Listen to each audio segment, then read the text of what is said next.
Mesdames, Mesdemoiselles, Messieurs, bonjour. Dernier jour de la semaine pour nous, pour passer en tout cas un bon moment avec vous. Nous sommes donc le jeudi 27 juin. Nous aurons le plaisir de retrouver Aïda Mechri dans un tout petit moment, la rubrique psychologie. Dans un moment, elle nous parlera de l'épuisement professionnel, burn-out. Bien sûr, c'est un mot qui revient. On a commencé à l'apprivoiser en tout cas et travailler en fonction, donner des conseils pour justement accompagner des personnes épuisées au travail. Nous allons en parler avec Aïda tout à l'heure. Nous aurons aussi différents plateaux, différents intervenants pour nous parler donc de l'actualité sociale, à savoir aussi une rencontre qui aura lieu donc ce samedi autour des assurances. C'est une rencontre professionnelle sur les conseils interprofessionnels des différentes filières agricoles. Ça va se passer avec plusieurs intervenants. Nous aurons un représentant des assurances agricoles sur notre plateau pour nous donner les grandes lignes de cette rencontre. Et puis, on fera un gros plan aussi sur un monsieur qui a travaillé toute sa vie dans la sculpture et surtout dans le bois. Il a fait plusieurs pays, notamment, surtout, il s'est formé en Australie, il est passé en Indonésie et bien sûr, il est devenu un artisan renommé à travers le monde. Il viendra sur notre plateau, il est algérien, donc il viendra nous parler de son parcours et surtout de ses marchés qu'il décroche un petit peu partout à travers le monde.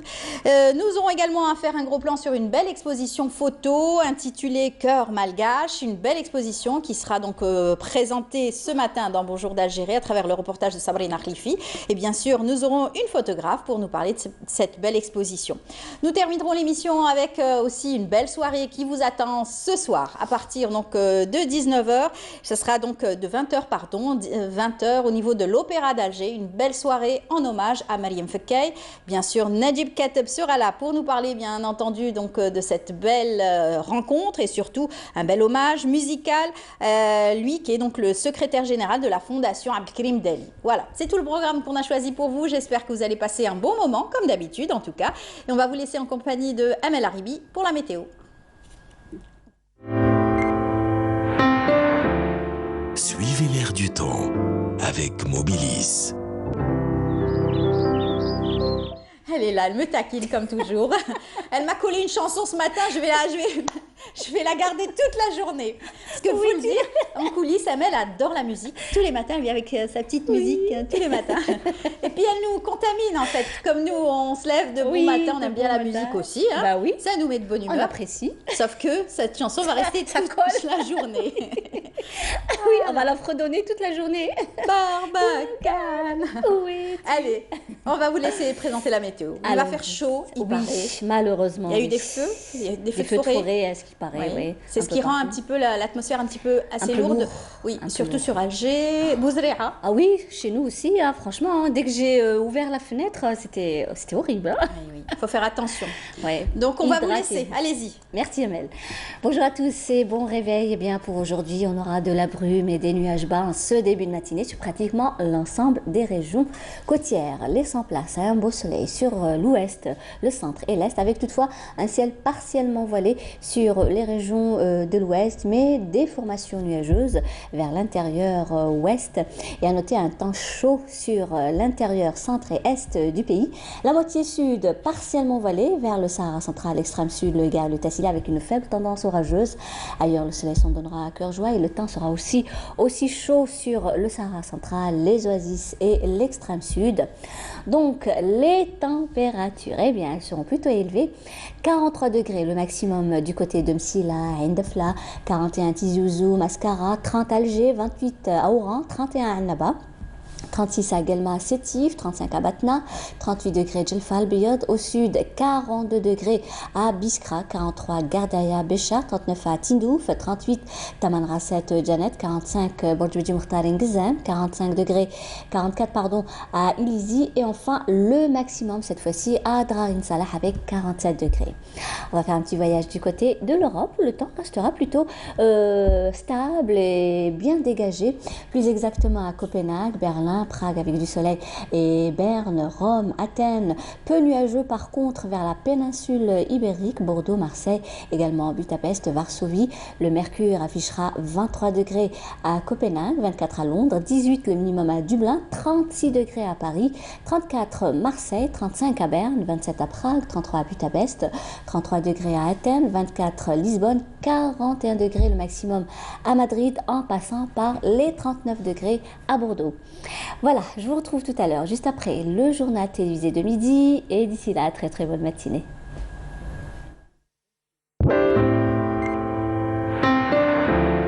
Suivez l'air du temps avec Mobilis. Voilà, et puis donc le conseil du jour, Amel? Alors, hydratez-vous, surtout, Oui. surtout les crèmes solaires, Oui, bien l'écran total. voilà, protégez-vous. Et oui, Les chapeaux, les les casquettes. chapeaux et buvez beaucoup, beaucoup d'eau. Voilà, surtout pour les C'est enfants. des températures Faites très caniculaires. attention, surtout si Exactement. vous allez à la plage.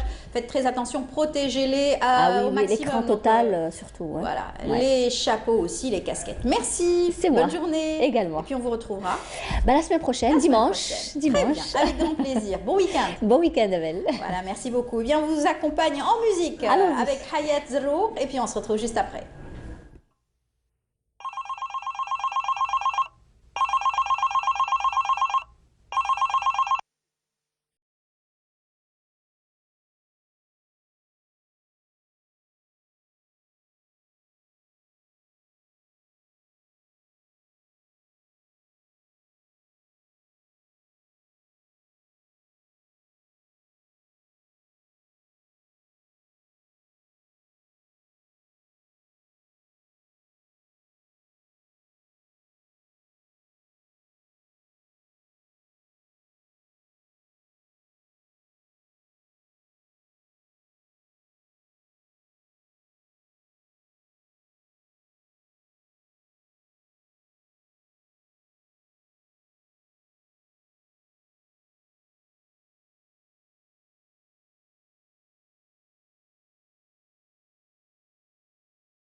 Zero qui est pleine de créativité, on l'embrasse, en tout cas on la salue. J'espère qu'elle aura bientôt de nouvelles choses à nous présenter ici dans Bonjour d'Algérie. Tout de suite, nous allons la retrouver comme chaque jeudi matin. Elle est là parmi nous, Aïda Mchri. Bonjour. Bonjour Amel. Comment ça va? Bien, bien, Parfait, vous alhamdoulilah. n'êtes pas trop fatiguée? Un tout petit Avec peu. l'énergie, avec la fin de l'année? Je dirais que je m'accroche, Oui. mais voilà, on donne le maximum de nous-mêmes et puis voilà, on s'inscrit. Et les on est vacances plutôt- approchent. on est plutôt motivé par ce qu'on fait. Et ça donne punch, ça donne de l'énergie, ça donne, la force pour pouvoir vraiment Tout à avancer. fait. Et pourquoi je vous ai posé la question, Oui. c'est que justement le thème d'aujourd'hui, c'est l'épuisement professionnel. Ah C'est ça. oui, oui, oui. L'épuisement professionnel parce qu'on est au seuil des vacances, Oui. donc tout le monde en parle. Mais ce n'est pas par rapport à ça, ce n'est pas uniquement par rapport à ça. Parce que vous savez, il y a beaucoup de personnes qui ne donnent pas l'importance à ces moments de repos, à ce relâchement. Hein. Il faut vraiment encadrer les choses et puis travailler sur une saison, se reposer, se ressourcer pour pouvoir vraiment se projeter. Mais moi, aujourd'hui, je rends hommage à des professionnels du paramédical. Moi, aujourd'hui, probablement que j'ai partagé une petite expérience, mais aussi ces professionnels qui travaillent dans les services, leur message était clair, fort. Si vous parlez de psychologie, parlez un tout petit peu de notre détresse, de ce qu'on peut vivre, nous, avec, au quotidien, dans le travail. Flux de monde qu'ils reçoivent. Tout à fait. Ça. Et probablement aujourd'hui, je salue Madame Saïdi Hakima aussi, qui est la coordinatrice de paramédical, qui a soulevé la thématique en force pour pouvoir vraiment réfléchir à comment aider ces professionnels qui peut-être font le déni de leur situation. Il y a beaucoup de personnes qui sont dans le réseau de travail, ils sont en train de donner sans prendre vraiment conscience. Ils ne savent pas que lâcher prise et revenir un peu en arrière, ce n'est pas perdre le poste, ce n'est pas perdre leur fonction ou leur pouvoir, mais c'est une manière de leur permettre de faire le relais et de se ressourcer à nouveau. Mais aussi, il y en a d'autres qui sont piégés par un cadre de travail, là où ils ne peuvent pas se libérer, là où ils sont obligés d'être là, de travailler en collaboration. D'assurer quotidiennement, malgré la fatigue, malgré l'épuisement, et quelquefois c'est très mauvais parce que ça peut causer des fautes professionnelles.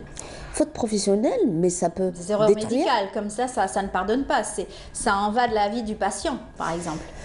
Du patient, moi je dirais, ça c'est chose, mais je pense plutôt aux professionnels, là où il encaisse des symptômes, là où il ne peut plus se réveiller, là où il a des troubles de sommeil, là où il est inquiet, il n'a plus la possibilité de se concentrer, là où il devient addict à des consommations, comme cigarettes, café, pour se réveiller, de l'alcool, je dirais, des produits comme ça pour pouvoir trouver cette énergie, là où il perd un tout petit peu le contrôle de son corps et on commence à avoir demander help, demande de l'aide. Hein. Demande de l'aide, oui, parce que souvent c'est les petits symptômes du corps. C'est les problèmes du poids, les problèmes de l'alimentation, les problèmes des gestions, on va dire. Beaucoup de choses comme ça, là où la personne commence à vivre un cycle de mal-être. Dans ce cadre de travail. Il me semble que si on parle de ce point de vue, si on apporte la question de cette manière, on se rapproche vers quelque chose qui concerne le burning out ou l'épuisement professionnel, le syndrome aussi d'épuisement professionnel. Et la cadence aussi du travail qui épuise. Oui, et c'est ça probablement, je reviens à définir les choses pour pouvoir parler du syndrome de l'épuisement professionnel, on va dire, c'est là cette saturation, c'est cette force qui est liée à ce mal-être dans le cadre de travail. Et on en demande toujours plus. Par exemple, à l'employé, donc on lui demande encore plus de force, de tenir, de rigueur dans le travail. Et ça, c'est très pesant pour l'individu. Je vais vous dire pourquoi. Moi, je place juste la phrase qu'il faut faire la part des choses et séparer entre dépression, épuisement et ce syndrome de travail. C'est extrêmement fin et sensible. Il faut vraiment voir cette difficulté de près, ces signes, ces symptômes de près pour pouvoir vraiment aider les professionnels dans leur travail. Mais si je reviens à votre question, parce que les employeurs, ils cherchent les éléments embryons qui sont là à assurer les tâches. Et ça ne sert absolument à rien de le donner à quelqu'un d'autre qui va piétiner, qui va prendre du temps, qui va travailler à son rythme, là où sa barre, elle est limitée à son niveau, tout ça. Et du coup, on a comme quelque chose qui est de forcer l'élément qui a donné sur l'année ou qui travaille le plus ou qui réussit le plus pour qu'il puisse encore donner davantage. Et cette formule de réussite, cette formule de vraiment pousser les gens à garder cette barre haute et puis de réussir le travail, fait qu'on s'appuie de plus en plus sur ces personnes, fait qu'on les pousse réellement à vivre des moments très difficiles parce que eux, ils le font probablement avec plaisir. C'est des gens qui travaillent bien, qui sont là, qui donnent, qui ne sont pas dans le rejet, dans l'épuisement, tout ça. Oui, mais il y a quelque chose aussi dans notre demande, dans ce cadre professionnel, si on ne fait pas attention, et on ne fait que cumuler encore le travail sur leur dos, il y a risque qu'on va casser ces personnes. Et du coup, même si, oui, Ça, c'est meilleur exemple. En plus du travail et du boulot, les tâches ménagères à la maison, ça donne ça. Ça donne ça La pour personne, j'en peux plus, c'est la crise. Et probablement que là maintenant je tire la sonnette d'alarme parce que beaucoup de parents qui n'avaient pas la force de pouvoir accompagner leurs enfants aujourd'hui se culpabilisent par rapport à leurs résultats. Ils disent je n'étais pas là pour lui, je n'avais pas la patience pour l'accompagner, je n'ai pas su choisir ce cadre et puis définir un tout petit peu mon cadre de travail. Et puis le cadre familial et ce que je peux gagner comme aussi loisir, ce qui nous manque aujourd'hui. Les plaisirs de la vie, bien sûr, il faut pouvoir en profiter. Sinon, ça ne sert à rien de travailler et s'épuiser à la tâche si on ne profite pas, en tout cas, de ces valeurs, bien sûr, de la vie.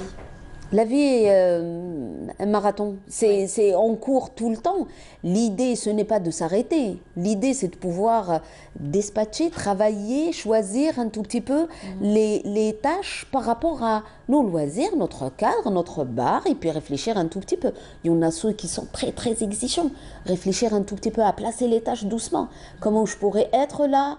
Mais voilà, je peux me permettre de m'offrir une journée, de m'offrir une sortie, de m'offrir un moment, de m'offrir une heure de travail, de faire des pauses, de réfléchir doucement comment je peux respirer et puis ne serait-ce que faire un petit tour. Il y en a ceux qui sont là à accrocher et puis à obéir, à être là pour vraiment gagner cette gratitude, mais aussi gagner ce gain au détriment d'une santé mentale, au détriment d'un équilibre physique aussi. Et ça dépend aussi du métier en lui-même, hein, parce qu'il y a des personnes qui travaillent dans des endroits confinés, il y a des personnes qui travaillent aussi toujours enfermées face à un micro, et ça c'est encore plus difficile. Plus difficile. C'est plus grave aussi de pouvoir encore déclarer d'autres symptômes, d'autres pathologies aussi. Ça peut aussi engendrer d'autres pathologies. Moi, il me semble qu'on n'a pas besoin de encore continuer à marcher jusqu'à arriver au seuil de l'épuisement, au seuil de désengagement, au seuil de l'arrêt de travail, l'absentisme, au seuil de, je dirais, la maladie, la somatisation, les gens qui tombent malades. On n'a pas besoin d'arriver juste là pour pouvoir vraiment lâcher prise et puis réfléchir comment on pourra combler place et avancer une personne par rapport à l'autre. Il nous est demandé aujourd'hui de penser à nous-mêmes. Il nous est aujourd'hui demandé de penser, c'est professionnel. Il nous est demandé de prendre la parole et de pouvoir parler à ses responsables hiérarchiques pour pouvoir construire ce cadre de travail par rapport à nos forces et par rapport à nos limites. Il y a quelque chose qui est demandé dans le travail social, dans le travail de lien, dans le travail avec le public, qui est complètement différent à ce travail de l'ordinateur, à ces boîtes et à ce chiffre, tout ça. Ces qualités, ce don varie d'une personne à l'autre. Il y a des séquelles, il y a un challenge. C'est vrai qu'on gagne de l'argent, on gagne une place, on évolue dans la vie. C'est un choix de vie, mais il faut savoir dire stop. Il faut savoir s'oxygéner aussi, ne serait-ce faire des petites pauses pour pouvoir aérer, bien entendu, son cerveau. Et c'est très important. Il y a donc des entreprises qui ont très bien compris la chose, qui ont offert un cadre très agréable aux employés et pouvoir donc lier loisirs et détente durant les heures de travail. C'est toujours comme ça.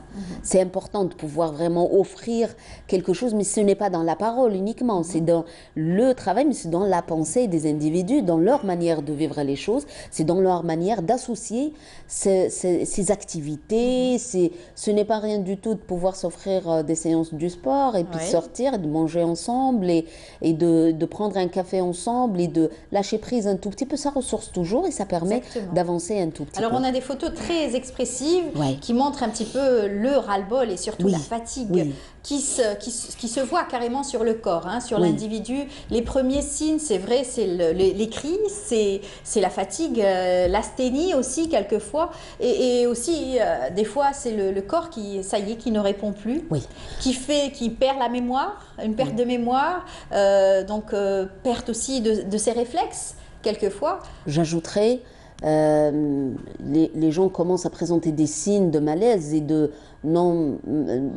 quelque chose qui les désengage par rapport à leur fonction. Je n'aime pas ça, je ne suis pas fait pour ça. Ils commencent vraiment à afficher un profil de personne qui n'est pas placé au bon endroit. Je dirais que ça abîme aussi les liens, ça détruit un tout petit peu le lien relationnel avec les autres. Je dirais aussi ça détruit un tout petit peu tout ce qui peut être plaisir et vraiment la joie de pouvoir réaliser les choses. Ça devient comme un travail de robot, comme un travail mécanique. Voilà. La fête et le moment chaleureux, tout ce qui est joyeux n'est pas Et vécu avec Vous ces avez relevé émotions. un point tout à l'heure très important. Vous dites, certaines personnes, dans leur métier, c'est vrai, ils aiment tellement leur métier, ils ont peur de lâcher prise, ils ont peur aussi d'être remplacés très souvent. Oui. Donc cette charge de travail, cette pression fait qu'ils sont là, ils s'accrochent malgré la fatigue, malgré... Ils n'ont pas l'opportunité de prendre trop d'arrêts de travail, trop de vacances. Oui. Et aujourd'hui, si on est là au seuil de ces vacances, pour qu'on puisse juste dire attention, il faut marquer un arrêt pour pouvoir vraiment se ressourcer. Il y a une autre arrêt, il y a une autre année là où il nous est demandé tous de pouvoir vraiment se projeter pour pouvoir donner le maximum. Ça ne vient pas comme ça d'emblée dans le quotidien et tout ça. Il y a des phases, il y a des cycles de vie là où il faut s'arrêter pour pouvoir vraiment réfléchir à fond. Et puis, moi je dirais, avant d'arriver à ces moments difficiles, tout ça, permettez à vos émotions de pouvoir sortir, écoutez cette parole. Des fois tellement que c'est déprimant et c'est lourd à porter et puis c'est quelque chose qui n'est pas très soutenant dans le travail. On a du mal à écouter les gens qui souffrent ou à partager leur souffrance. On a du mal à les aider pour qu'ils puissent travailler encore. C'est comme si tu le fais tout seul, c'est ton travail, débrouille-toi, c'est à toi de faire tout ça. Non, consolider, comprendre, lire les choses, comme ça, ils se projeter pour pouvoir dire qu'on est des êtres humains, on n'est pas des robots. Les conseils que vous donnez justement à ces personnes-là qui sont en difficulté. Ils ne sont pas des robots, c'est pas formule de l'individu, l'être humain, il est d'une complexité, d'une richesse extraordinaire. Pouvoir le vivre dans sa complexité comme ça, c'est de pouvoir réussir un monde de travail. Diminuer un peu de ses compétences, ce n'est pas un chiffre, ce n'est pas une feuille, ce n'est pas une capitalisation de livres où à la fin, là où il n'y a pas d'âme. Moi, je resterai dans tout ce qui est psychologique, comme ça, pour dire qu'on est âme, qu'on est force, qu'on est un soutien, il ne faut pas arrêter, il ne faut pas que la douleur du corps nous arrête, il ne faut pas les courbatures nous arrêtent, il ne faut pas qu'on soit dépendant. Donc, prenez des vacances.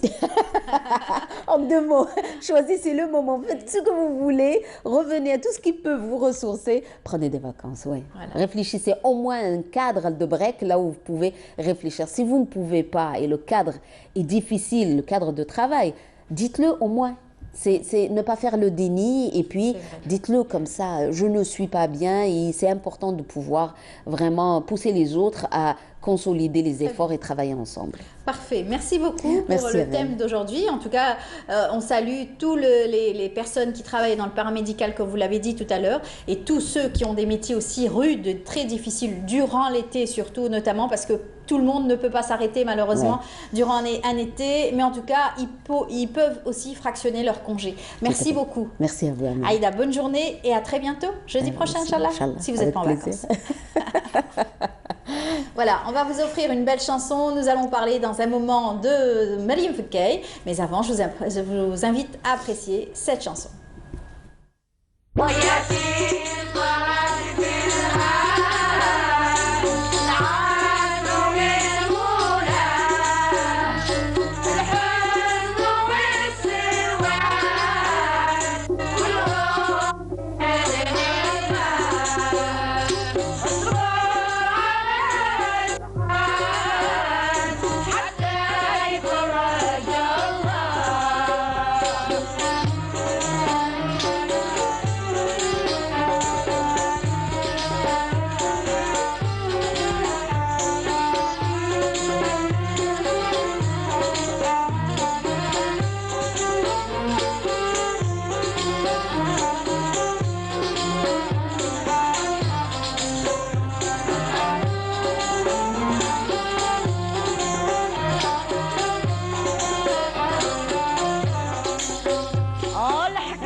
parler. Voilà, de retour sur notre plateau après cette belle voix et surtout ces rythmes de cet orchestre féminin. Nous allons tout de suite parler de Mariam Fekkai, Allah yarhamha, avec Najib Kateb qui est parmi nous. Bonjour Najib. Bonjour. Bienvenue parmi nous. Merci beaucoup, c'est toujours un plaisir. Là, Selmek. Alors, vous êtes donc le secrétaire général de la fondation Abdelkarim Dali, une belle fondation en tout cas qui a vu le jour il y a quelques temps déjà. Il y a 10 ans. Et aujourd'hui, déjà, Et aujourd'hui, vous saluez la mémoire de toutes ces personnes qui ont travaillé dans la mémoire, surtout dans la préservation de la musique arabo-andalouse, qui s'est perpétuée donc de génération en génération. Et vous apportez énormément d'informations à tous les mélomanes. C'est ça le but de la fondation. D'abord la préservation, la vulgarisation, mais aussi de remettre un petit peu les pendules à l'heure et de remettre l'histoire dans son contexte véritable. Exactement. Je vous posais d'ailleurs la question, est-ce que c'était le premier orchestre féminin? Vous m'avez dit non, il y avait le Ma'alma Yamna. Oui, Ma'alma Yamna, son orchestre c'est très important puisque quand on se remémore combien de femmes qui jouaient, donc c'était un orchestre où il y avait beaucoup de femmes qui maîtrisaient les instruments traditionnels. Le qanoun, le kouitra, le oud, c'était vraiment un apprentissage. Elle-même, le violon. Ça n'existait pas, les conservatoires à l'époque. Non, ça n'existait pas. Il fallait aller vers un maître pour pouvoir, apprendre à jouer un instrument et le répertoire de la musique classique algérienne. Et c'était très difficile parce que les familles étaient conservatrices. Donc la fille ne pouvait pas sortir des fois les hommes. Les hommes, même les hommes. Ne croyez pas, oui, parce qu'il y a des familles très conservatrices, n'acceptaient pas que leurs enfants, les garçons, choisissaient cette voie. Donc la voie artistique de musicien ou de chanteur, malgré qu'il avait de grands talents, il finissait toujours par le freiner. C'était pas très bien vu. C'est pas très bien vu, voilà. Pas très bien vu, parce que si ça s'arrêtait à un orchestre classique, les familles acceptaient. Mais dès que le musicien est formé, donc il y a les veillées de mariage et tout, donc c'est ça que les parents n'acceptaient pas. Voilà. Et pourtant, chaque famille avait ses veillées de mariage d'ailleurs. C'est ce qui a fait la renommée de ces orchestres féminins. Tout le monde avait, pour la plupart... Mais préféraient payer et ramener un orchestre que voir leurs enfants. Oui, bien sûr. Voilà. Aujourd'hui, ça a changé, Dieu merci. Donc la musique algérienne, la musique classique, est à la portée de tout le monde. Et toutes les filles, tous les garçons, tous les jeunes, enfin les enfants... Et au contraire, c'est une fierté pour les parents de pouvoir inscrire leurs enfants bien sûr, parce que les mœurs ont changé. Les gens ont compris que c'est une musique classique, comme partout dans le monde. C'est une musique qu'on doit conserver et la mettre à sa juste valeur. Tout à fait. Voilà. Alors, vous allez organiser donc une très belle soirée ce soir à l'Opéra d'Alger, Inch'Allah, avec bien entendu des artistes qui partagent aussi la même vision artistique que vous, toujours pour le rayonnement de la musique algérienne notamment, et bien entendu un hommage particulier à bien entendu Mariam Fekkai, une grande dame de la musique arabo-andalouse. Qui a beaucoup donné toute sa vie donc à la culture, et qui a côtoyé de grands musiciens qui sont devenus eux-mêmes de grands artistes comme Abdelkarim Dali, un grand maître de la musique classique algérienne. Donc il a joué avec elle, ils se sont échangés des morceaux, elle l'accueillait. Elle était comme de Tlemcen, elle les accueillait. Donc c'est un parcours assez important et elle a joué un rôle énorme au sein des familles algéroises, des familles algériennes. Donc même si elle n'entrait pas dans toutes les maisons d'Algérie pour mettre de la gaieté, de la joie dans les fêtes, par la télévision. Oui. Voilà. Ou par la radio. Oui, elle était partout. Donc c'est une dame qui a quand même donné toute sa vie. Elle est née en 1889, elle est morte en 1961, je pense qu'elle avait 72 ans. Voilà. Donc elle a donné énormément pour justement la gaieté et la joie, mais aussi pour la préservation. Donc, et tout se faisait oralement à l'époque. Donc l'apprentissage des textes andalous, la mélodie aussi se faisait. Donc il fallait énormément travailler pour ça. Voilà. Tout se faisait oralement. Il n'y avait pas des enregistrements comme aujourd'hui partout. On pouvait écouter et apprendre tout seul. C'était soit le maître, soit le professeur. Sinon, pour les textes, déjà, c'était un problème. Il fallait s'adresser à telle personne pour pouvoir avoir tel ou tel morceau chorol, comme on dit. Donc la mélodie était encore plus difficile. Il fallait aller vers le professionnel. Donc celui qui détenait cet art pour pouvoir lui demander, des fois ça se monnayait. Hein. Oui, bien donc sûr. parce que c'est normal, c'est le gagne-pain de certaines grandes sommités de cette musique. Il y avait ce métier qui a apparu, c'est le msemaat, à l'époque. Depuis longtemps. depuis la nuit des temps. Il y avait voilà. Peut-être les noms ont changé. Comme je vais à Tlemcen, c'est le Fqirat. Oui. Voilà, je vais à Constantine, c'est le Bennoutet. Alger, c'est le Msma'at.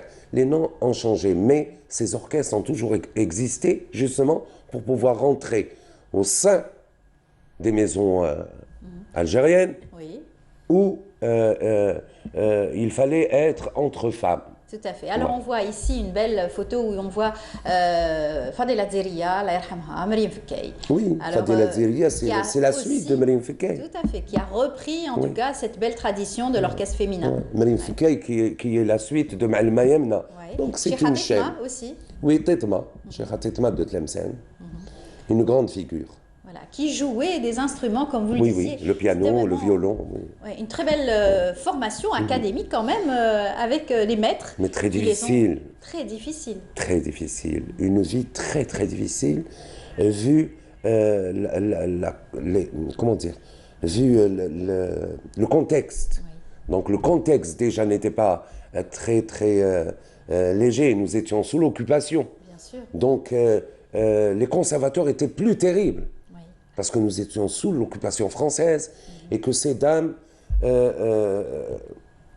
ont sorti, se sont lancées. On bravait l'interdit. Oui, on bravait l'interdit, se sont lancées dans la chanson algérienne. Donc. Bien sûr, parce que la culture algérienne n'était pas bien perçue aussi. Hein. Il fallait tout mettre. C'était aux mains des hommes, hein, la musique classique andalouse et les dérivés. C'était eux qui détenaient ça. Donc les femmes, c'était bien difficile pour elles de pouvoir s'affirmer et arracher tout ça. Voilà, arracher tout ça. Quand on voit Mayamna, elle s'est imposée déjà par son savoir et son répertoire énorme, mais par son caractère. Il fallait être dur, il fallait être vraiment, comment dire, savoir où aller. Donc ces femmes étaient très puissantes, très dures. Elles savaient où aller, elles se sont imposées. En véritable femme de chef d'entreprise. Hein. Voilà. Parce que c'était après une petite entreprise. Et donc, il y avait donc des femmes qui ont fait partie de cet orchestre, notamment Fatiha Berber, aussi, qui avant de faire de la comédie, était dans l'orchestre féminin. Voilà. Aujourd'hui, c'est devenu une élégance pour une femme d'être dans des orchestres classiques, dans les associations. Un savoir-vivre, un raffinement. Alhamdoulilah. Voilà. Alors, une très belle qa'da. Là, on voit toutes ces dames avec, bien entendu, les tenues traditionnelles de l'époque. Et puis, cette chanson qui berçait les foyers, bien sûr, de nombreuses personnes, des Algériens. Oui, donc ce soir, il y a deux grandes dames aussi. Hein. Oui. C'est Narges et Nadia Ben Youssef. Deux grandes dames de la musique algérienne. Des voix magnifiques. Et aussi, avec eux, une étoile montante, c'est Leila Boursali. Donc les trois, elles sont ce soir sur scène, donc deux générations. Très intéressant. Les répétitions étaient très intéressantes. Les échanges entre elles étaient très intéressants. Vous avez beaucoup travaillé. D'ailleurs, tout à l'heure on parlait de burn-out et de fatigue. Vraiment. Là vraiment, on le ressent, la fatigue. Hein. Vous avez énormément fait de répétitions. Voilà. Et on découvre les personnes à travers ces répétitions. Donc ces deux dames magnifiques, d'une gentillesse terrible, d'un raffinement total. Elles sont extraordinaires. Et je me suis posé la question hier, tous les musiciens de la Cordoba d'Alger, ils sont 40, hein, ils m'ont posé la même question. Comment que ça se fait que des voix aussi magnifiques sont mises à l'écart? Elles ne font que les fêtes et les mariages. Pourquoi les plateaux? Elles ne sont pas sur les plateaux de télé, par exemple. De télé, par exemple, parce qu'elles ont beaucoup de choses à donner. Et puis, elles ont le verbe facile. Elles savent très bien parler en arabe, en français. Et puis, c'est une mémoire intéressante de tout le passé que nous-mêmes ne connaissons pas. Parce qu'elles ont connu Mahboubeti, elles ont connu l'Anqa, elles ont connu, donc côtoyé. Donc, elles ont beaucoup de choses à dire. Dommage. J'espère que la culture algérienne va profiter de ces deux femmes. En tout cas, elles sont adorables. Moi, j'ai eu l'occasion de recevoir plusieurs fois Nadia Ben Youssef. D'ailleurs, on l'embrasse. Elle était formidable, très sympathique, très agréable sur un plateau, très aussi réceptive à tout ce qu'on lui dit, etc. Donc, nous remercions. Par contre, on n'a pas eu la chance de la voir parce qu'elle était toujours toujours conseille, elle est magnifique. Elle a toujours voulu rester dans l'ombre. Vous savez, il faut savoir déclencher. En elle. En elle, et vous allez voir que vous allez découvrir beaucoup de choses que vous ne connaissez pas. Donc moi je remercie déjà la Fondation et sa présidente pour l'initiative. Très belle initiative. Je remercie M. Nourdine Saoudi qui nous accueille au sein de l'Opéra d'Alger. Oui. Voilà, pour justement pouvoir créer ces rencontres entre les artistes et ces belles soirées. On le remercie pour le Ballet National parce qu'il nous accompagne toujours. Il accompagne toujours la Fondation. Voilà, j'espère que cette soirée va très bien se passer. J'invite encore le monde à venir profiter de cette opportunité de voir les trois dames réunies dans un seul répertoire. On est en train de voir justement Maqamat l'Andalous, c'est ça? Oui, voilà. C'est le numéro 3 de la revue de la Fondation, Abdelkarim Dali. C'est une revue que vous éditez pratiquement... Oui, tous les 6 mois. Tous les 6 mois. Donc là, elle retrace le travail qui s'est passé, la 2e édition. Très bien. Donc la 2e édition, où il y a eu les 9 candidats, et puis la soirée un petit peu exclusive, où on accueillit le grand orchestre maghrébin. Voilà, magnifique. Et puis bien entendu, on salue toutes les personnes qui travaillent au sein de cette fondation. Merci. Donc notamment Fazilet aussi. Fazilet, oui. Et la voilà. présidente. Je vais vous dire, bon, Wahib Adali qui ne connaît pas. Très bien, Fazilet aussi. Mais je salue le travail de Fazilet sur la revue. Elle a un très très grand travail. Donc, je salue cette dame pour l'énergie. Elle en a de l'énergie, voilà, c'est vrai. Qu'elle donne à la Fondation Abdelkarim Dali, justement pour la réalisation de cette revue avec Madame Nawel Aïdjbara aussi. Donc, il y a... Fazilet qu'on a déjà reçu sur notre plateau, très engagée dans tout ce qui est musique andalouse, elle est toujours partante, elle est toujours là pour la préservation, la transmission, la vulgarisation aussi de cette musique. Elle a fait toute sa vie de la musique andalouse, elle était chez le maître, c'est Ahmed Serri, al-Mousselia d'Alger. Donc, justement, pour que un travail pour qu'il soit impeccable et complet, il faudrait que la personne soit justement du métier, pour pouvoir avoir les tenants et les aboutissants. Voilà. Si je ne le suis pas, il faudrait vraiment que je m'entoure d'un staff connaisseur pour, s'il y a une édition ou s'il y a une quelconque rubrique ou quelque chose donc, culturel sur la musique, sur le théâtre, il faut être du métier pour pouvoir n'oublier personne déjà, ne pas oublier les gens. C'est délicat. Très difficile. Et de mettre les pendules à l'heure et donner la véritable place et l'historique de cette aventure, parce que la culture est une aventure. Alors, Lila Borsali, vous l'avez souligné tout à l'heure, une belle flamme, comme on dit, qui aujourd'hui rayonne à travers son travail, parce qu'elle est toujours là à présenter. Très méticuleuse, avec aussi son amie Myriam, son manager, Leïla Lekbi. Voilà, Leïla, qui elle aussi est une musicienne, grande musicienne. On salue aussi leur travail à deux pour faire connaître aussi des jeunes talents, et bien entendu, elle, pour l'imagination de spectacles, toujours pour faire connaître davantage la musique andalouse. Pour inculquer un autre souffle à la musique classique algérienne, à travers les contes et les anecdotes. Donc c'est quelque chose de très intéressant. Elle a joint les deux bouts, donc contes et anecdotes, et musique. Et musique et chant. Voilà. Donc la musique traditionnelle algérienne, elle ramène avec toutes les histoires des grandes personnalités, femmes ou hommes, donc poètes ou poétesses, musiciens, tout ce qui... Donc les gens sont intéressés, parce que quand ils vont à sa soirée, ils savent qu'ils vont découvrir non seulement la thématique, la rythmique, la musique et le chant, mais aussi cette manière de raconter justement telle ou telle histoire qui est en rapport, la majorité des fois, avec la poésie. Très souvent fait à travers donc, ces différentes soirées. Et les thèmes qu'elle choisit, donc les gens, ça les enchante. Et il y a toujours une suite. C'est une réussite pour moi. Donc elle a trouvé une manière aussi d'attirer plus de public vers le patrimoine algérien. Tout à fait. Alors ne ratez pas cette soirée. Il y aura donc Lila Borsali, Narges qui viendra en tout cas ravir toutes ces personnes qui adorent Narges, les fans de Narges, et aussi Nadia Ben Youssef qu'on aura toujours plaisir à retrouver sur scène parce que comme vous l'avez dit, accompagnée par la Cordoba d'Alger. Accompagnée par la Cordoba d'Alger, d'où vous en êtes le président aussi. Ça fait 3 mois qu'ils souffrent. Donc ils sont acharnés à pouvoir accompagner ces trois dames. Ce n'est pas facile, l'opéra d'Alger n'est pas facile, et à avoir aussi le ballet au milieu de ce florilège de chansons traditionnelles. Donc quand même, pour monter un spectacle, il faudrait que les musiciens soient toujours présents et voilà, impeccables, motivés pour pouvoir arriver à ce niveau. Donc moi, je les salue et je les remercie d'avance. Bravo. Pour justement... ils m'ont soutenu, hein. Oui, On ne peut pas faire de spectacle sans ça. Donc, on les remercie. Et le public le rend bien, hein, le rend bien entendu. Il est toujours satisfait quand le spectacle est beau. En tout cas, bonne chance, bon courage pour ce soir. Beaucoup. À partir de 20h à l'Opéra d'Alger, vous avez encore la possibilité d'acheter les billets, c'est cela? Voilà. Merci Najib, c'est grâce à vous aussi que tout ceci existe. On a toujours plaisir à vous recevoir. Merci, moi aussi. Merci beaucoup. Parfait. Bon courage à vous pour ce soir. Ne ratez pas la belle soirée, donc à partir de 20h à l'Opéra d'Alger.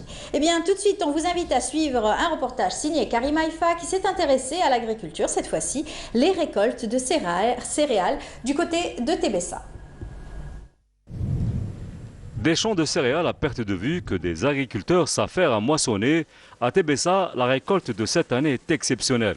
On prévoit déjà une production record d'1 200 000 quintaux de céréales, dont 70% est constitué d'orge. Il y a quelques agriculteurs qui ont eu une récolte exceptionnelle cette année, avec plus de 60 quintaux l'hectare. On a même un agriculteur qui a dépassé les 60 quintaux. Par ailleurs, nous avons un objectif pour la wilaya de Tébessa, à savoir l'irrigation de 6 000 hectares dans le sud de la wilaya et 6 000 autres hectares dans le nord de Tébessa, soit 12 000 hectares. Pour la collecte de la production, la CCLS de Tébessa a pris les devants en ouvrant 12 points de collecte des céréales. Cela permettra aux céréaliculteurs de déposer leurs récoltes dans les meilleurs délais à travers les 12 points de collecte, dont 2 dans le sud de la wilaya, plus précisément à Negrine et à Ferkan, 2 communes où toutes les parcelles de céréales sont irriguées, donc la récolte a été faite précocement, d'où l'ouverture de ces 2 points de collecte. Une culture fait ses premiers pas dans la région, les plantations d'ail qui ont poussé comme des champignons ces 4 dernières années avec un rendement de plus de 100 quintaux l'hectare, une production qui reste néanmoins difficile à écouler sur le marché local. On n'arrive pas à l'écouler sur le marché. L'année dernière, j'ai jeté 400 quintaux d'ail à la poubelle, car personne ne voulait l'acheter, même à 10 dinars le kilo. Quant aux légumes le plus consommé par les Algériens, la pomme de terre, la surface cultivable qui lui est dédiée a été multipliée par 8, soit 3000 hectares aujourd'hui, avec une production prévisionnelle de plus d'1 500 000 quintaux, ce qui devrait hisser la wilaya de Tébessa à la 2e place au niveau national en termes de production de pommes de terre, après la wilaya de Ouedsouf. Les présidents des conseils. De retour sur le plateau, on va parler tout de suite agriculture et surtout comment protéger ces champs et surtout les agronomes qui travaillent quotidiennement avec les aléas, les températures et bien entendu le temps qui vacille. Nous allons recevoir tout de suite, nous recevons Jamel Armari, bonjour. Bonjour madame. Bienvenue parmi nous. Merci. Vous êtes donc directeur des assurances agricoles, la caisse de mutualité agricole, c'est cela? Et vous êtes là pour nous parler de cette belle rencontre qui aura lieu ce samedi. Oui, effectivement. Donc ce samedi, il y aura une rencontre avec les présidents des conseils interprofessionnels des filières agricoles. Donc il y aura aussi la présence de l'ensemble des acteurs constituant la corporation agricole. Il y aura, notamment la Chambre d'agriculture. Il y aura aussi les instituts techniques, l'université, l'École nationale supérieure d'agronomie. Il y aura aussi les acteurs ou les intervenants financiers, économiques, institutionnels. Voilà. Et celle de la cartographie aussi, je pense. Il y aura aussi l'ONM, l'Agence spatiale. L'Agence spatiale, voilà. L'Agence spatiale. Alors c'est très important parce que tout le monde ne sait pas tous les enjeux qu'il y a quand on est dans le domaine de l'agriculture, avec les investissements qu'on doit faire tout au long de l'année et tout dépend bien sûr du temps et du climat et bien entendu des invasions dans les champs et cette prise de risque qu'on ne peut pas gérer en général. Bien sûr, donc l'activité agricole, elle a une particularité, c'est qu'elle s'exerce à ciel ouvert. Oui. Donc elle est sujette à à des risques climatiques ou des épizooties. Oui. Donc, des épidémies, des invasions, des ravageurs. On a pu voir ça, par exemple, dans le sud où il y avait donc l'invasion des criquets. Là encore, il y a une veille, une surveillance accrue dans le sud pour pouvoir veiller à ce qu'il y ait donc une surveillance. Donc le risque, il est très grand. Et donc le moindre problème peut anéantir les efforts de toute l'année. Tout à fait. Et bien sûr, épuiser financièrement l'agriculteur, bien entendu. Alors, est-ce que justement les agriculteurs ont pris en considération cela? Est-ce qu'aujourd'hui, ils sont conscients de l'enjeu de pouvoir s'assurer? Bon, je pense que ces dernières années, il y a quand même une prise de conscience. Par rapport au changement climatique, par rapport aux épidémies, donc les agriculteurs commencent à ressentir l'importance de l'assurance comme outil indispensable pour la sécurité de leurs revenus, le patrimoine et même leur personne, quoi. Oui. Donc, il y a plus de vulgarisation au sein de vos agences? Oui, bien sûr. Donc la vulgarisation, c'est toute l'année, donc c'est une vulgarisation de proximité. Donc on n'attend plus l'agriculteur qui vient chez nous. Donc c'est à nous de nous déplacer, voir les problèmes que subit l'agriculture. C'est parce que donc il faut aller au fond des choses, quoi. Voilà. Et puis il y a donc une surveillance accrue par les agriculteurs. Bien sûr, ceux qui ont des champs à surveiller, ils ne dorment pas pratiquement. Les agriculteurs sont très soucieux et notamment à la récolte. Bien entendu, si tout va bien, ils auront donc leur récolte à temps et en bonne santé, surtout bonne à la présentation. Surtout avec la période estivale, donc il y a des risques des incendies. C'est ça. Il y a même les risques, donc avec les changements climatiques, il y a même le problème des orages, des inondations, même qu'on peut avoir même en la grêle, si jamais il y a la grêle, ça y est, tous les arbres fruitiers vont perdre leur récolte, avec bien sûr les bourgeons qui auraient donc ont subi la grêle, par exemple. Effectivement, oui. Effectivement. Alors c'est très délicat, parce que quand c'est des petits agriculteurs, peut-être qu'ils s'assurent, peut-être qu'ils ne s'assurent pas, mais quand c'est de l'agriculture intensive, parce qu'il en existe, nous avons donc des personnes qui se sont lancées dans l'agriculture intensive, du côté de Mascara par exemple, du côté du sud du pays, à Alouette. C'est vraiment, ça a pris une ampleur considérable aujourd'hui. Ils ont conscience du risque pris par... D'ailleurs, à titre d'exemple, je vais vous citer, dans ces 5 dernières années, on a indemnisé plus de 5,6 milliards de dinars. À titre de dommages dus aux risques climatiques, les maladies du cheptel et tout ça. Bien sûr. Donc le risque, il y a eu la fièvre afteuse. La fièvre afteuse, la brucellose, la grêle, les inondations, les tempêtes de vent, tempêtes de sable. Tout à fait. Il y a eu la période l'année dernière, il y a 2 ans, L'Eid Kbir. Donc beaucoup avaient donc acheté des moutons et la viande était pratiquement impropre à la consommation, vu qu'elle avait été, donc ce sont des moutons qui avaient été traités juste avant, bien entendu, avoir été vendus. Et ça a créé vraiment une panique et une polémique autour du cheptel au vin. Effectivement, ce qui démontre que l'activité agricole, c'est une activité à haut risque. Oui. Donc, ce qu'il y a eu donc l'importance de l'assurance, vraiment, elle est évidente. Exactement. Alors, ne sais pas, donc, qu'il ne faut pas croire que l'agriculture, ça touche que sur la terre, les animaux, etc. Et la pêche aussi. La pêche aussi, oui. Bien entendu, est touchée. Oui.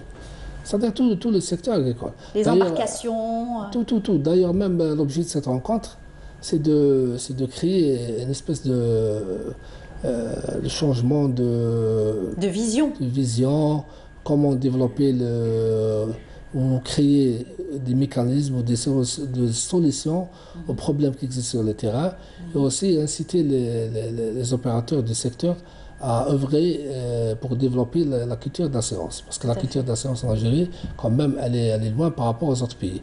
À titre d'exemple, je vais vous donner des statistiques.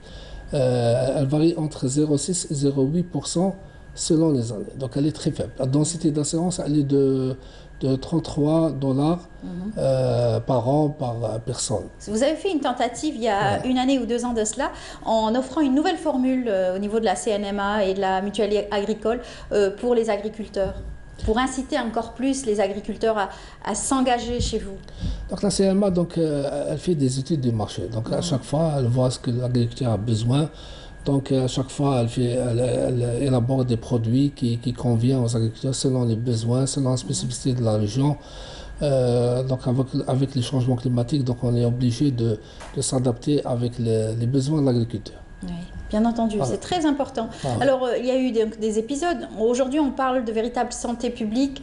Il y a des terrains qui sont malheureusement mal préparés à l'agriculture aussi, un excès d'amendements qui pourrait aussi apporter une récolte peut-être un peu trop concentrée en produits chimiques. Justement. Là encore, c'est un risque peut-être pas pour l'agriculteur, mais pour la santé publique. Pour la santé publique, c'est de pollution. C'est pour ça que la CNMA, c'est une compagnie d'assurance, mais en même temps, elle investit beaucoup dans le domaine de conseil et assistance. Grâce au réseau des experts, qui est composé de plus de 300 experts agricoles et vétérinaires. Donc les ingénieurs agronomes aussi. Ingénieurs agronomes, vétérinaires, donc ils sont sur le terrain afin de contribuer, notamment dans l'itinéraire technique, les conduites d'élevage et tout ça. Vous faites des portes ouvertes aussi? Oui, bien sûr, des portes ouvertes, des rencontres, des séminaires. On a même des centres de formation qu'a créé la CLMA, qui est donc les a mis à la disposition des agriculteurs et des éleveurs pour leur permettre de débattre les questions liées à l'agriculture. C'est ça. Le domaine aussi de l'apiculture est un domaine qui a été fragilisé, notamment en Europe. On a vu le déclin, bien sûr, des populations d'abeilles. Mais aujourd'hui, peut-être en Algérie, un peu moins. Un peu moins, mais le risque existe toujours. Existe toujours, et c'est encore un effet yo-yo, puisque ça dépend aussi des champs, s'ils sont un peu trop arrosés en produits chimiques ou pas. Et donc les abeilles qui iraient butiner sur ces champs-là pourraient être, malheureusement, pourraient mourir. Bien sûr, donc il ne faut pas oublier que ces projets-là sont généralement des projets acquis ou donnés pour les jeunes investisseurs. Donc ils ont besoin quand même d'un accompagnement sur le terrain afin d'acquérir l'expérience nécessaire pour la conduite de leur élevage. Exploitation, bien sûr. Et ils déplaceraient bien sûr leurs ruches dans des endroits un petit peu reculés où il n'y aurait pas donc peut-être de champs agricoles un peu trop dangereux, on va dire. Effectivement, donc la CMA dispose aussi des produits d'assurance concernant l'apiculture. Voilà, donc ils sont bien couverts. Tout à fait. Alors parlez-nous, vous allez donc organiser cette journée au niveau, donc samedi au niveau de l'Horacie, et vous allez donc avoir plusieurs communicants autour de thèmes différents, par exemple. Donc les thèmes vont se dérouler autour de la problématique de l'assurance, comment développer la culture d'assurance, quel est le rôle des conseils interprofessionnels agricoles, le rôle de la CNMA, donc les avantages qu'ils peuvent tirer à partir du partenariat CNMA, conseil interprofessionnel. On va parler du nouveau dispositif des calamités agricoles. Donc c'est des perspectives de la CNMA, donc elle compte développer un nouveau dispositif qui n'existe pas encore en Algérie. Pour votre information, donc le seul dispositif qui existe, c'est le dispositif relatif au CatNat. D'accord. Qui a été élaboré en 2003. Il s'agit donc donc c'est un dispositif qui permet de couvrir les biens immobiliers, les infrastructures commerciales et industrielles. Et il exclut malheureusement les pertes dues au cheptel, à la récolte, au sol. Donc c'est l'occasion, c'est une opportunité de créer un dispositif propre à l'agriculture. Donc il est basé sur des technologies nouvelles, c'est-à-dire la télédétection, les images satellitaires et même les données météorologiques. Voilà, c'est tout nouveau donc. C'est tout nouveau, voilà, avec bien entendu la nouvelle technologie qui fait son apparition pour mieux gérer, mieux surveiller, une surveillance accrue. Voilà, donc ça rentre dans le cadre de la numérisation des assurances et l'agriculture algérienne. Voilà, il faut avoir beaucoup d'argent aussi pour pouvoir aussi se permettre ce genre de produits, on va dire. C'est-à-dire, bon, ça demande quand même un investissement, mais ça vaut le coup. C'est-à-dire le retour de l'investissement sera quand même... Et donc l'agence spatiale aussi va prendre part au niveau donc, de cette rencontre pour encore une fois montrer qu'il est important de pouvoir s'abonner au niveau de l'agence. L'agence spatiale algérienne, l'Office national météorologique. Météorologie, oui. L'université aussi. Donc c'était un espace de communication, de concertation entre les professionnels du secteur. Voilà, c'est très important de pouvoir se réunir pour en tout cas débattre autour de l'agriculture et comment surveiller bien entendu son champ, son exploitation, que ce soit dans le domaine ovin, bovin, caprin ou carrément bien sûr des champs agricoles sous toutes leurs formes, de l'arboriculture au palmier dattier bien sûr dans notre sud. Et la pêche n'est pas en reste. Pêche aussi. Voilà. En tout cas, bon courage pour cette rencontre. Ça va débuter à quelle heure? C'est à partir de 8h30 à l'hôtel Horace. Très bien, 8h30. Vous êtes invité ce samedi. Ce samedi, Inch'Allah. Parfait. Merci. En tout cas, bravo à vous, bon courage et puis à très bientôt, Inch'Allah. À très bientôt. Merci beaucoup. Restez avec nous. On va voir ensemble un reportage signé Laïla Benrichal. Nous fait découvrir une dame, une artisane qui donc a décidé de s'intéresser au macramé et surtout faire des bijoux en macramé. Regardez. Amina Arab, une artisane assez singulière.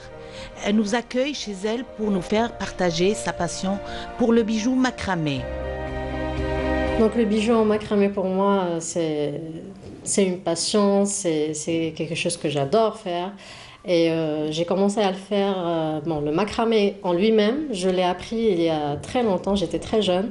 Et ce grâce à ma mère, parce qu'elle m'avait inscrite à des activités extrascolaires durant mes vacances.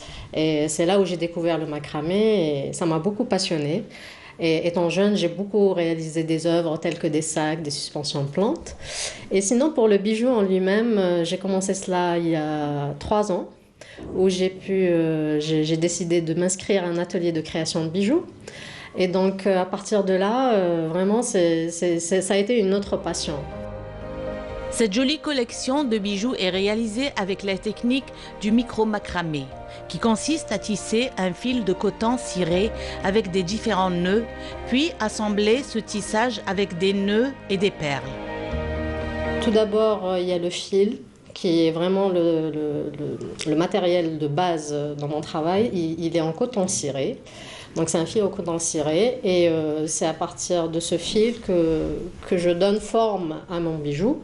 Et j'agrémente mon travail en macramé avec des pierres qui sont semi-précieuses, telles que des agates, œil de tigre. C'est vraiment des pierres minérales qui ont des vertus sur l'esprit et le corps de l'être humain. Donc voilà, je travaille avec ces matériaux. Chaque bijou de Amina porte le nom Le Monde de Coco, des bijoux originaux et uniques faits entièrement à la main, conçus selon diverses inspirations. Concernant les couleurs, oui, je m'inspire beaucoup de la nature parce que l'harmonie des couleurs, il faut connaître ce côté-là. Et sinon, concernant les modèles, je suis plutôt dans les modèles ethniques. J'aime bien les bijoux ethniques et dans mes bijoux, je rajoute toujours une touche personnelle dans mon travail et je rajoute toujours aussi, des fois je fais des bijoux, je rajoute une touche de notre patrimoine, par exemple la khamsa ou la croix du Sud ou des fois des fibules. Adel, le mari de Amina, l'accompagne dans chaque étape de son travail et c'est lui-même qui gère sa page sur le web et il veille à la valorisation de ses créations. Au départ, j'avais compris que c'est quelque chose qu'elle aimait. Quand j'ai vu la passion qu'elle avait à faire son atelier ou faire ses bijoux, elle passait des heures et des heures sans jamais arrêter. J'ai compris que c'est quelque chose qu'elle aimait vraiment.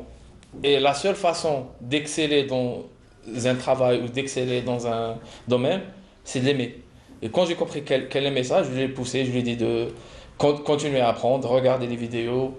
Je l'ai poussé à créer sa page. 2 ans déjà passés dans cette belle aventure avec le bijou macramé, Amina a des projets pour l'avenir. Mon projet pour l'avenir, c'est déjà, Inch'Allah, déposer le label. Et parce que vraiment, j'ai envie de donner un sens à mes travaux.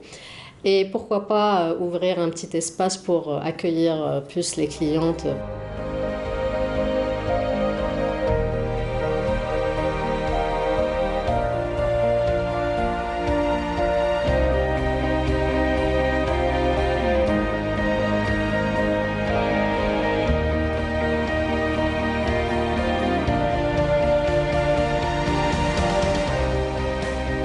j'ai lancé une marque. Un savoir-faire en tout cas bien de chez nous et bien entendu cette dame qui est passionnée, qui aime en tout cas ce qu'elle fait. Et bien sur notre plateau, nous avons aussi un invité qui lui est passionné par tout ce qu'il touche en tout cas. Et bien entendu, il a donc eu une formation. Il dit que justement cette passion lui est venue de sa mère. Il est avec nous, nous allons faire connaissance avec Fouad Barhoum. Bonjour. Bonjour. Marhaba bik. Alors vous êtes parti en Australie, vous aviez tout juste 17 ans. Oui, 17 ans, oui. 17 ans. 17 ans, oui. Et vous êtes parti carrément à l'aventure. Oui, à l'aventure, oui, c'était ça. Ouais. Et par la suite, vous avez rencontré des gens formidables qui vous ont ouvert le métier de l'artisanat de l'art, surtout. Et vous avez eu une formation. Bon, j'ai fait 3 ans en Australie, j'ai terminé mes études. Après, j'ai fait l'art, j'ai aimé l'art. Et j'ai trop aimé, j'ai fait 2 ans de formation en Australie. Après, je me suis déplacé pour une année pour voir l'art dans le monde, c'est ça. En Indonésie. Vous avez beaucoup voyagé. Oui, on a fait beaucoup. On a une année de voyage. Je suis installé en Indonésie après parce que la main d'œuvre, l'art en Indonésie, elle est incroyable. Et le savoir-faire surtout. Oui, bien sûr, le savoir-faire. Le savoir-faire, c'est des gens passionnés, passionnants et surtout très calmes. Voilà, c'est en Indonésie que j'ai appris la patience. Et vraiment, tout se fait avec la main. Oui. Et là, on trouve, dans le monde, il n'y a plus la main. C'est toutes les machines. Toutes les machines, voilà. Et ça, je suis concentré et j'ai passé presque depuis 2004. C'est une patience que j'aime beaucoup. Et vous me disiez, je vous ai posé la question, d'où vous venez cette passion de travailler avec les mains, d'être si adroit aussi. Vous m'avez dit votre maman. Oui, maman, elle fait les gâteaux et mais les c'est ça. C'est jeune, je vois maman. Jusqu'à maintenant, elle passe dans les plateaux et... Elle est passionnée par ce qu'elle fait. Très passionnée. Et donc, vous avez toujours hérité peut-être ce savoir-faire et cette technicité de votre maman. Oui, oui, voilà. Oui. Eh bien, un bel hommage que vous lui rendez ce matin. Oui, bien sûr. Maman, elle est tout pour moi. Tout. Et alors, vous avez donc beaucoup appris, voyagé, vous vous êtes déplacé et aujourd'hui, vous êtes pionnier dans ce domaine de l'art, du design et du savoir-faire typiquement algéro-indonésien, on va dire. Oui, algéro-indonésien, mais international. Mais ça, il y a une grande touche indonésienne. Je suis vraiment... L'indonésien m'a appris beaucoup. C'est le plus important dans l'art, c'est avoir la patience et avoir la vue. Il faut être différent. L'art, c'est toujours la patience. Vraiment très patient. Alors, vous travaillez énormément le bois, donc on voit ceci.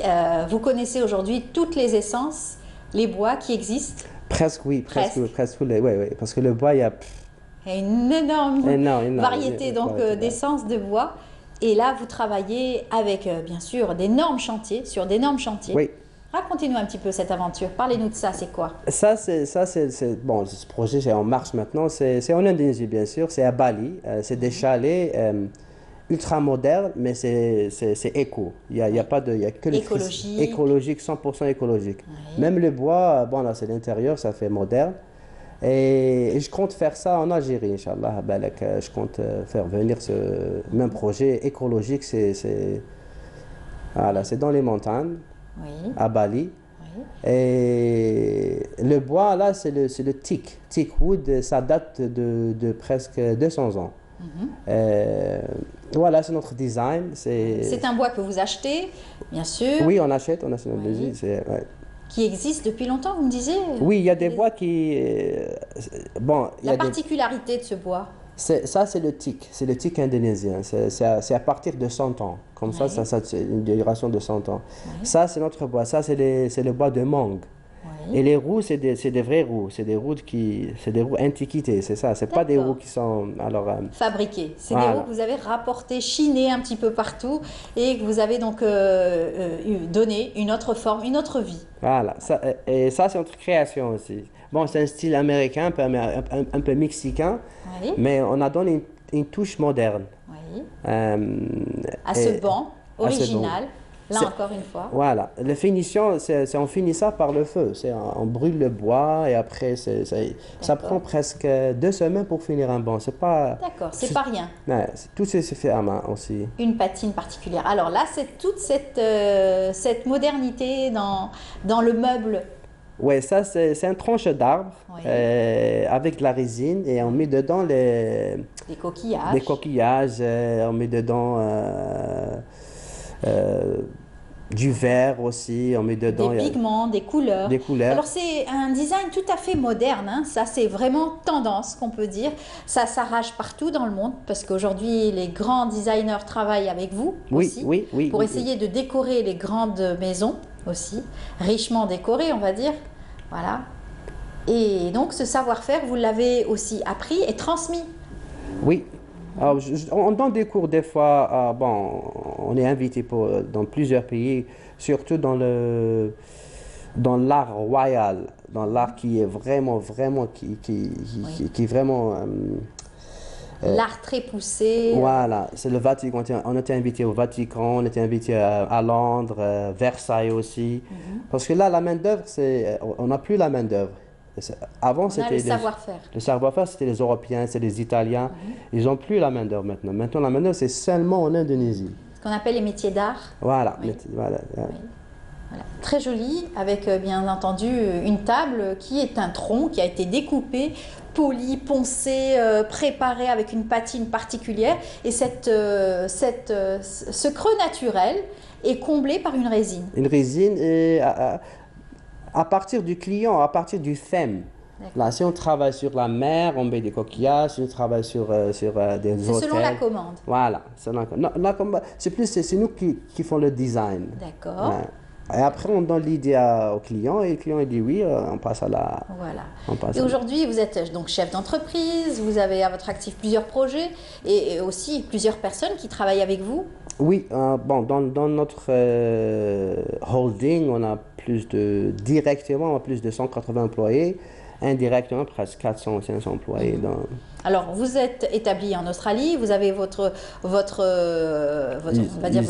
usine, vos travaux au niveau donc, de l'Indonésie, et vous faites les voyages. Et en Algérie, vous avez des projets? Je compte, Inch'Allah, dans les mois prochains, Inch'Allah, voir qu'est-ce qui se passe. Je suis avec les autres algériennes pour voir des plateaux ici, pour ramener le savoir-faire, premièrement, en Algérie, de créer de l'emploi, former. Je suis sûr et certain, ici en Algérie, on a beaucoup d'artistes. Et des projets sur les montagnes et sur la mer, parce que notre pays, c'est... Bon, je le dirais, c'est le meilleur pays du monde, parce que je suis algérien, je dirais que c'est... Et Inch'Allah, et les bois aussi que vous utilisez, donc il y a différents bois, comme on l'a dit tout à l'heure, lesquels qui sont le plus utilisés? En Algérie, on a tout. Ben, ça fait une semaine, j'ai vu le patrimoine que l'un de vos collègues ici m'a montré. Notre ami Rahim. Lui, il connaît bien toutes nos forêts, il connaît bien... Le sadr, je suis pas choqué, mais je n'ai jamais vu assez de collections dans une forêt comme l'Algérie, il faut dire la vérité. Bon, je voyage au Canada, j'achète le oak, j'achète le mahogany, on vend même du bois à des sociétés comme Bentley, Rolls-Royce, ils font le bois de l'intérieur des voitures. Et Rosewood, bon, je le dis en anglais parce que c'est... mais ici en Algérie, on a tout. Toutes les essences. C'est incroyable. Préserver nos forêts et l'exploitation aussi de certaines forêts, pouvoir travailler sur l'exploitation et la régénération du bois et des forêts. C'est très important parce que là, si vous allez donc abattre un arbre, il faut pouvoir aussi avoir une régénération naturelle ou par l'homme. Oui, on suit le même parcours que le parcours, je reviens toujours en Indonésie, on fait le même parcours en Indonésie. Ils sont très éduqués, très disciplinés concernant le bois. Ça fait presque 80 ans maintenant qu'il exporte à travers le monde. À travers le monde. Et là, on parle, il exporte à des pays comme l'Amérique, comme l'Europe. Et le bois, ils ont toujours du bois parce qu'ils ont la discipline, l'éducation de préserver les forêts. Et ça, c'est très important. Et une fois que le bois est coupé, il devient fragile parce qu'il peut être tout de suite dégradé avec soit des ravageurs, soit l'humidité, soit les feux de forêt aussi, qui peuvent aussi, parce que quand on conserve les arbres coupés, il faut pouvoir aussi les conserver. Oui, là quand on achète... Toute une chaîne de préparation du bois. Il y a des stages, quand on ramène le bois, on fait rentrer dans des chambres... presque stériles, on va dire. Voilà, stériles, voilà, qu'il n'y a pas de l'humidité. Et ça passe par... Pour faire une pièce, par exemple, ça peut prendre jusqu'à 3-4 mois, juste pour le bois, qu'on le traite le bois avant d'utiliser le bois, surtout quand c'est fait à main. Oui. Alors, on va faire la même chose ici, bien sûr, on va faire les choses correctement, c'est pas un achat du bois. Tout à fait. C'est tout un cheminement, une chaîne en tout cas de préparation de ces bois pour pouvoir en finalité avoir un produit tout comme on a pu le voir à travers des meubles design et surtout modernes et utiles pour la vie quotidienne. Alors vous travaillez dans cela, mais vous êtes aussi dans la chaîne humanitaire, une association que vous avez donc créée qui s'appelle Barhoum Charity. Voilà, Barhoum Charity, ouais. C'est votre nom de famille? Oui. Une famille, mais c'est plus humain, je dirais. Bon, j'ai utilisé Barhoum parce que c'était le seul identité algérien. Alors on a commencé, ça fait 10 ans que je suis dans la charité. J'ai commencé petit. Maintenant, alhamdoulilah, on a plus de 10 000 orphelins. Oui. Bon, c'est plus en Indonésie parce que là, on peut bien les contrôler. Et c'est humain. Il n'y a pas de... C'est une chaîne humaine, en tout cas. Vous avez été touché par la détresse de ces personnes et surtout des enfants orphelins. Oui. Et vous avez voulu apporter votre touche et surtout d'Algériens.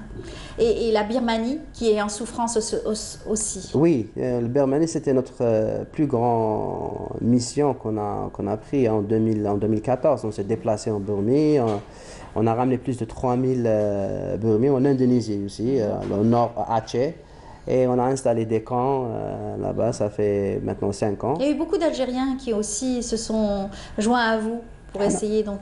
Les Algériens sont très connus, alors quand on voit quelque chose... il faut agir. Il faut agir. Le massacre des Birmans, oui. On a agi en 48 heures quand j'ai vu qu'ils ont laissé un bateau de 7000 personnes dans la mer et personne ne voulait les prendre. Oui.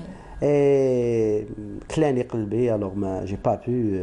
J'ai pris l'avion, je suis parti voir le gouvernement indonésien, ils nous ont bien aidés. Et alhamdoulilah, on les a rapatriés en Indonésie. Maintenant. En tout cas, bravo à vous et surtout à toutes ces personnes qui travaillent avec vous dans cette association et tout le bien que vous faites à travers ces actions. Alors, il faut rappeler que vous êtes aussi aujourd'hui un citoyen du monde puisque vous parlez plusieurs langues. Oui, bon, je parle français, c'est natal ici, l'arabe, il faut parler surtout l'arabe, indonésien, indonésien que je parle très très bien. Avec les différents dialectes? Ils ont plus de 58 dialectes. Bon, je parle langue indonésienne et 2 dialectes aussi. D'accord. Et l'anglais, bien sûr, l'anglais, ça fait quand même 22 ans en Australie, alors l'anglais, ça devient... C'est très bien. Qu'est-ce que vous donnez comme conseil à des jeunes qui voudraient un jour se lancer dans une belle aventure, tout comme vous, de travail? Côté personnel, moi, avec mon expérience, ça a commencé ici en Algérie. À l'âge de 12 ans, je travaillais dans l'iceberg, à la Pérouse. C'est la discipline, Dawi Welding, comme on dit, c'est très important. Propreté et l'éducation. Il faut prendre des études. Et je conseille que le plus important, c'est l'éducation. Ouais. Et le travail. Le travail, c'est la discipline de travail. Il faut travailler. Il faut travailler pour aboutir à en tout cas, une belle perspective dans le travail et surtout avoir de beaux challenges aussi à relever. On est des challengers, les Algériens. Exactement. On aime les challenges. Bravo à vous. Et puis, on était ravis de vous recevoir. Bon courage. Merci, moi aussi. Et puis, revenez avec de beaux produits, pourquoi pas ici en Algérie, avec des projets. Inch'Allah. Je rappelle, Fouad Barhoum, vous êtes donc designer, sculpteur sur bois, et vous êtes venu nous parler de votre parcours brillant dans le domaine du design. À très bientôt. Merci. Voilà, on continue notre émission. Je vous invite tout de suite à suivre ce reportage signé Sabrina Khlifi. Je voulais annoncer une belle exposition intitulée Cœur malgache, une exposition de photographie. On se retrouve juste après.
5 photographes volontaires, les Algériens Amin Meloua, Lamine Belamara, Amin Bouhablou, Rima Bougrnoun et le malgache Royal Chan Lihib.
Exposition, en tout cas à découvrir. En tout cas, la personne est une des photographes est parmi nous ce matin.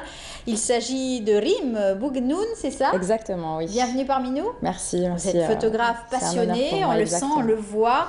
Et surtout à travers ces belles expositions, ces belles photos que vous avez rapportées, vous n'êtes pas seul dans cette belle aventure. Oui, vous heureusement êtes plusieurs, des passionnés à avoir fait le voyage à Madagascar. Exactement, donc on est 9 Algériens à être partis à Madagascar. Il y a Faisal Bouich, Asma Djenan, il y a Meriem et Walid, il y a Lamine et il y a Sarah aussi. Et donc on est parti pour Madagascar, justement pour répondre à un appel de volontariat qui a été lancé par justement Igino, qui est le chef de projet Madagascar Green School en collaboration avec Nicole.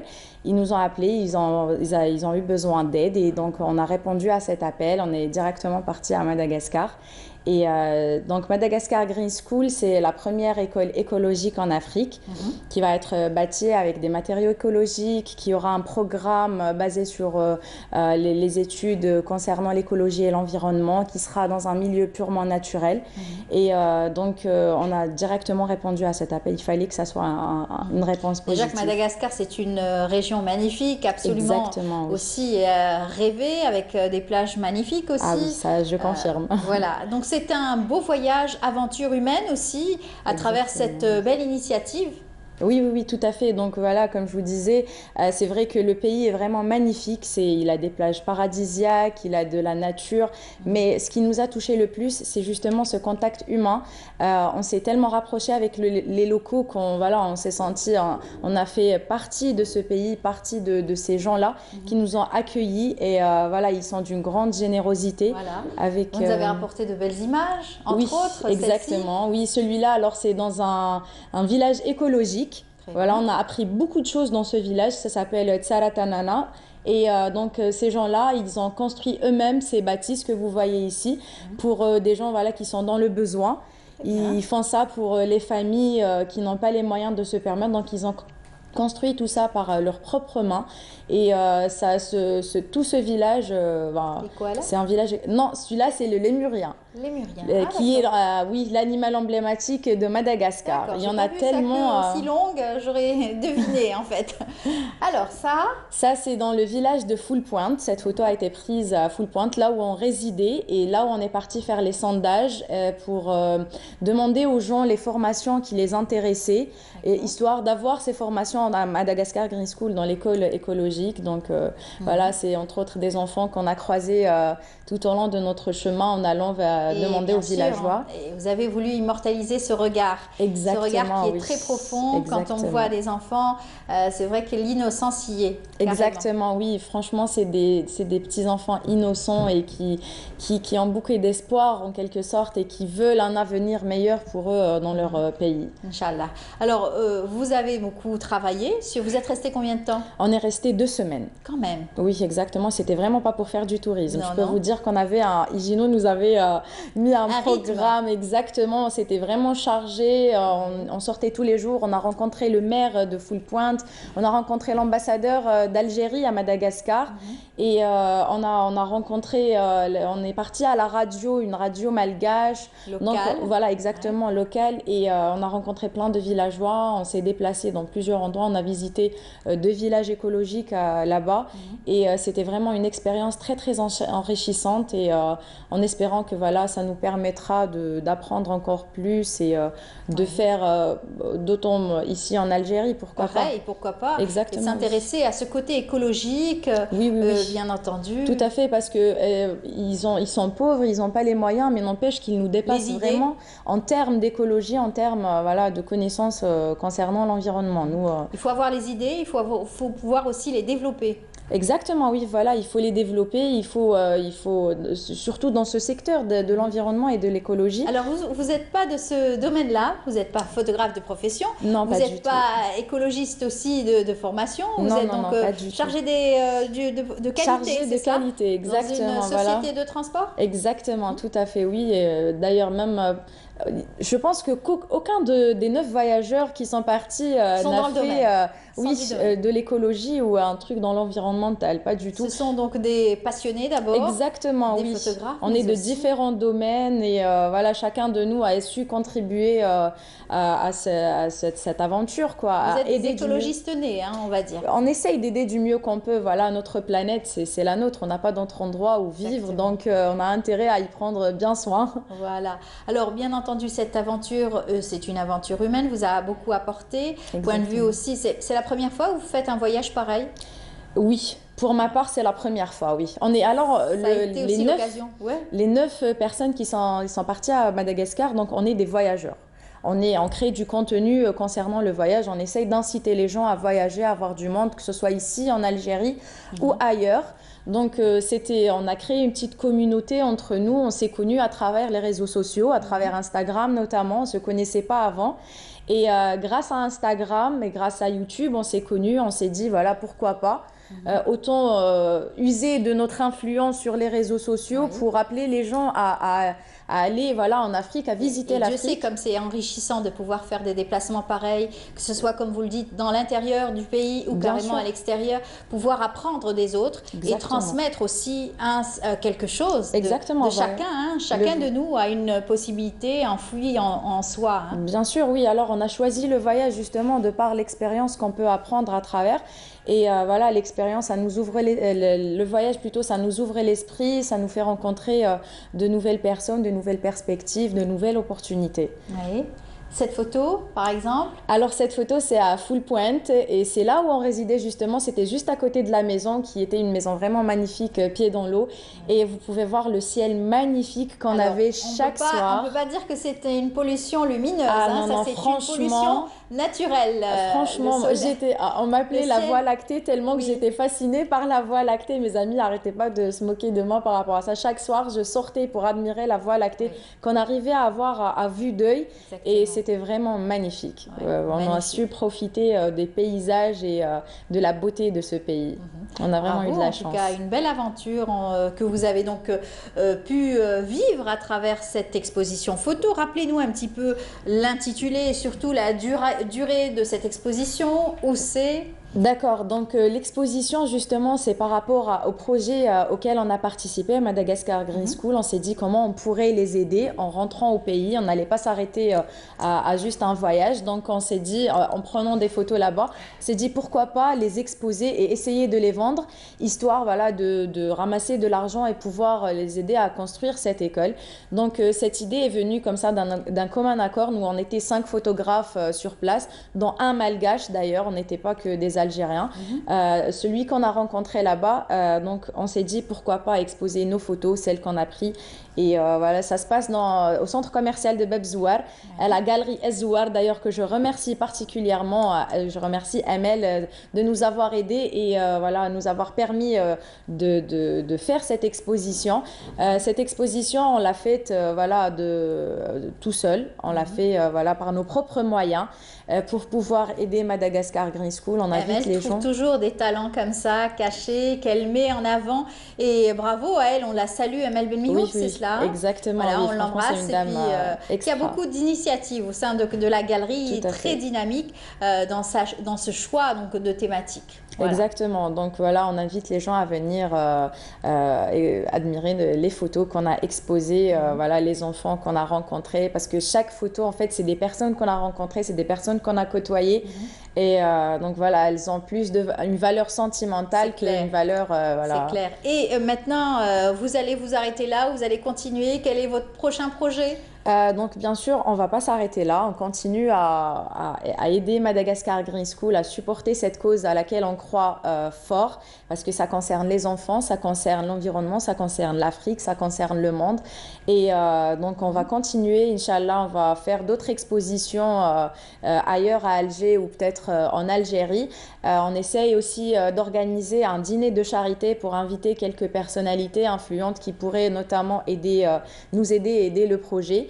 Donc on est en train de chercher des sponsors et qui peuvent nous aider à réaliser tout cela. Comme je vous ai dit, on fait tout ça par notre propre initiative et par nos propres petits moyens. Donc on essaye de trouver des sponsors qui pourraient nous aider éventuellement à réaliser tout ce dont bravo, en tout cas, bravo pour ce combat que vous menez sur le terrain à travers donc ces belles initiatives et surtout cet engagement, parce que c'est un engagement humanitaire, on va dire, et surtout écologique pour notre planète. Exactement. Voilà. C'est très important. Alors, vous avez donc un projet, aujourd'hui, c'est à court terme, c'est celui donc, de monter ce dîner pour récolter des fonds. Exactement, pour cette et d'autres expositions. Mais sinon, aussi.